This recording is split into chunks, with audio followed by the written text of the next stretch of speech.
कितीही भाज्या असल्यानं तरी हे ताटात पाहिजे. अजून उशीर व्हायच्या पहिले लवकरच बनवायला घेते. त्यासाठी हिरवे टमाटे आणले, म्हणजे थोडे गाबुळलेच.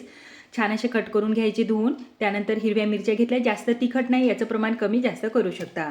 आता लसूण कोणाकोणाला सोलायला आवडते मला कमेंट्स करून जरूर सांगा. मला तर अजिबातच आवडत नाही.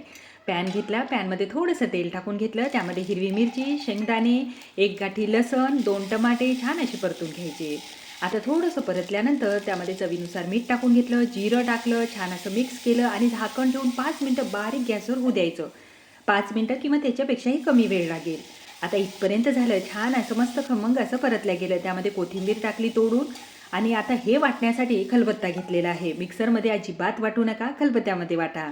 त्यामध्ये धण्या जिऱ्याची पावडर टाकली आणि छान याला घासून घ्यायचं. म्हणजे एकदम बारीकसुद्धा वाटायचं नाही, थोडं अधरवधर याला अशा पद्धतीने वाटून घ्यायचं आहे.